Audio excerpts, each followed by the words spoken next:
Stories are all around us, from bedtimes to movies to content creators, but what makes a story really resonate with people? To explain what makes a good story, I have to show you how I found what a good story was. It all started in 2012 in English literature class, where the teacher assigned us a book by Shakespeare called Macbeth. And that singular book changed the way I saw stories forever. But before I tell you how, let me just give you a quick rundown of Macbeth so you kind of understand why that book especially resonated with me. The book starts us off by introducing Macbeth and Banquo, two generals in the army of King Duncan. They're returning from a battle that they've just won, and they run into three witches. And the witches tell them three prophecies. They say that Macbeth is going to be the Thane of Mordor, and then he's going to go and be the King of Scotland, and then they tell Banquo that he will never be the King of Scotland, but his descendants will. Then they disappear without giving them any details. The moment Macbeth goes back to the castle, he is crowned Thane of Mordor by the king. So his wife alongside Macbeth decide to plot to make him the King of Scotland. So you basically see what happens to Macbeth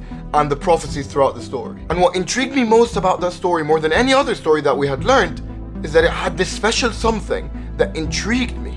But I couldn't explain it at the time, until it was 2020, when I realized why I was so intrigued by the story of Macbeth. Through studying stories, I came across a book called Storyworthy by Matthew Dix. Matthew Dix is a professional storyteller, like legit.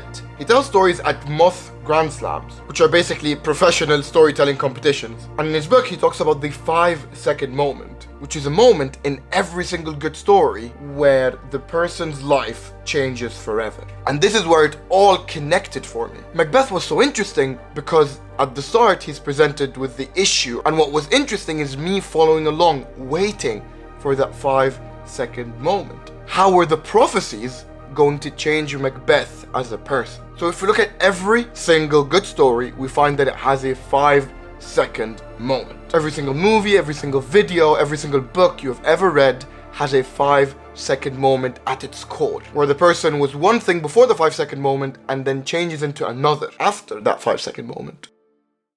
But it's easy to tell these stories if you're literally writing a novel or making a movie. But what if you're doing educational content, or if you're doing marketing for a brand? And this is the most important bit. The 5-second moment was never about the prophecies. It was never about Macbeth, and it was never about the witches. It was about change. All of these moments resonate because of the emotional transformation that occurs. Stories make us feel things, and a good story is going to make you feel something at the start, feel something during, and then feel something towards the end. And depending on how strong that change is exactly what defines an okay story from an amazing story. If an educational video gives you a huge light bulb moment, or if a campaign inspires you to do something, or even if a blog post about plumbing makes you feel something towards the end, that's what real storytelling is. It's about taking your audience on a journey. And hence why when you're creating anything, you need to make sure that you're taking your audience through some sort of emotional transformation, and that is built into the core of whatever you're creating. Or just ignore my whole video and do what Hollywood does and make Macbeth 2. Just make sure to include The Rock somewhere. That usually works. But if you're struggling to find stories to tell, this video will show you exactly how to come up with amazing story ideas. I'll see you guys in the next one.